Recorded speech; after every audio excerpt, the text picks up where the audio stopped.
There's a debate that every student has had with themselves at 7 pm.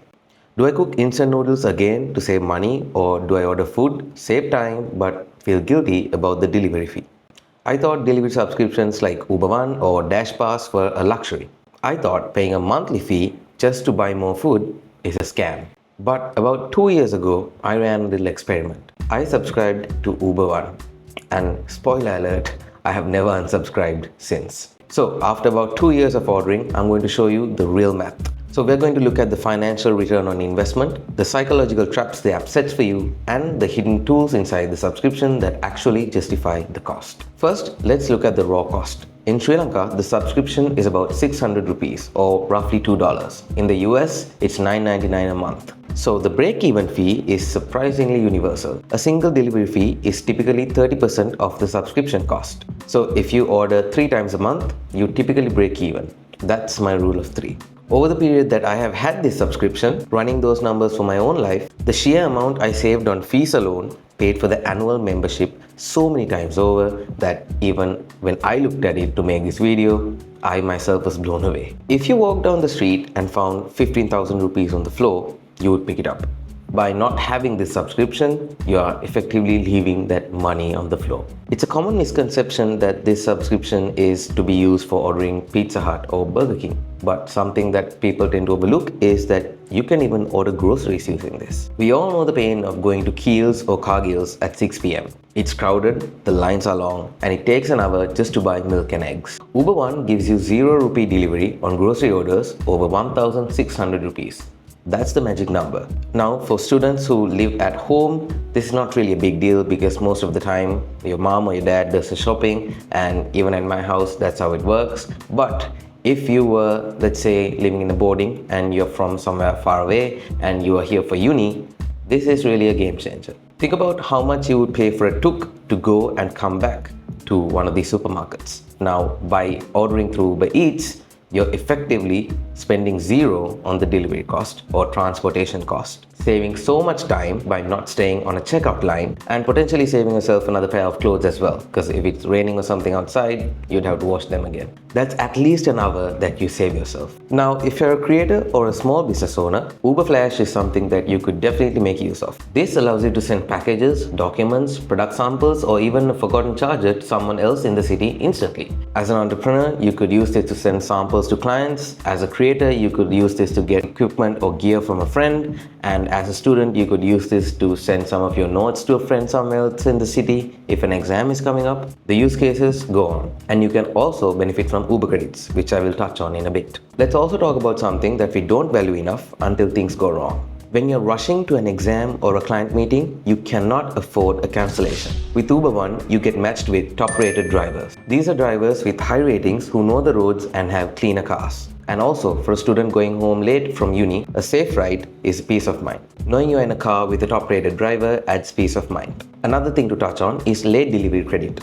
If your food arrives later than the app's latest arrival estimate, they give you 500 rupees in credit. It turns a bad experience into a free meal. And I can confirm that this does indeed happen because I personally have had my meals get delayed and have gone through the support and got 500 credits to my account. Now, let's touch on the Uber credits that I was talking about before. What is this? So every time you use the Uber app for a ride or a meal, you get 5% cashback. And every time you book a ride, you have the option to turn that on or off. What I like to do is save this up over time and then use it on a big ride where I can save a big amount. So how does it work? Let's say, for example, you have saved up 500 rupees in Uber credits and you're going to book a ride that is 1000 rupees. So you use your preferred payment method, cash or card, and then you can turn on the Uber credits. So the Uber credits cover 50% of the ride in this case. So I would only actually have to pay 500 rupees. So that will either go from my card or I can pay the driver in cash after the ride. Okay, so we talked about all the good things about having this subscription. And in fact, it's so good that I decided to switch to the annual plan a while back because it's just more cost effective. But it's not all sunshine and butterflies. We have to talk about the flaws. First and foremost, the single most frustrating thing about using Uber, regardless of whether you have Uber One or not, cash or card. I cannot tell you personally how many times I have had an urgent trip and the driver calls me and asks me cash or card, and I say card, and the ride is cancelled. This is such a big issue because I'm someone who doesn't carry a lot of cash on me. I mean, hell, the only thing that I have on me is my cards. Most of the time, 99% of the time, my wallet is empty other than the cards. So for someone like that, this is a real issue. Sometimes I find myself asking the driver not to cancel and that I will get him cash on the way there. So what they do is they get you to cancel the ride and then they ask you for the price. So let's say 600 rupees. They say, can you cancel it and give me 600? And then if I'm in a pinch, I have no choice. So I have to cancel it. And I say, okay, fine. So we cancel the ride and we go about it as a normal took ride, not through Uber. I stop at an ATM, I have to get him cash and I have to give him cash. It's such a hassle. Now, it's not the end of the world, and we do have to think about these people. They have their running costs, they have to pump their fuel, and they need to eat their meals. And I get it. I get why they ask whether it's cash or card. A lot of times when I get in an Uber, I usually get caught up in a conversation with the driver because in my experience, most of the drivers that I find are really, really friendly. And the common thing that they always tell me is that they owe the company and that's why they don't want to pay card. So what happens is, let's say they take a bunch of cash hires and then there's a certain percentage that they have to pay Uber for getting the rides because they're using the platform. What they do is they don't pay that. So what happens when we put a card hire is that, let's say they have to pay Uber 1000 rupees and our card hire is 1200.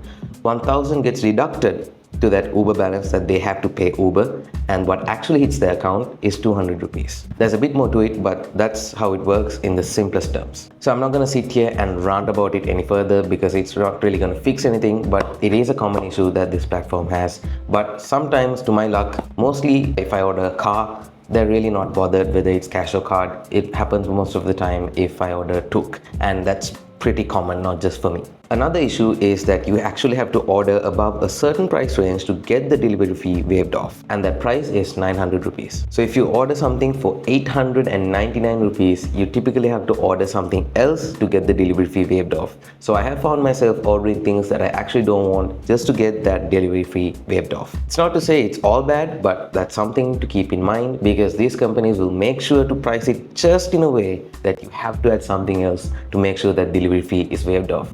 And in some instances, the tax isn't completely waived off. You will still have to pay some of it. All in all, I have to say that no platform is perfect. And if you ask for my personal opinion and my final verdict on whether Uber One is actually worth it for you if you're a student or someone who travels a lot in general using these platforms, it's 100% worth it. If you don't travel a lot and you don't order a lot of food, it's not really worth it. So what I suggest you do is go into Pick Me, Uber, Helago, or whatever app you use, or your monthly expenses if you travel on meter taxis on the road. Go and check how often you travel, and if you see that, okay, I do travel a lot, then try this platform out. It's 600 rupees per month and it's 100% worth it in my opinion. Keep in mind, this is not financial advice and this is not a sponsored video. Uber is not paying me. With that being said, leave any questions that you might have down in the comment section below. I'll be sure to reply to all of them, and make sure to like and subscribe to the channel and turn on notifications so you don't miss a single upload. And I will catch you guys in the next one.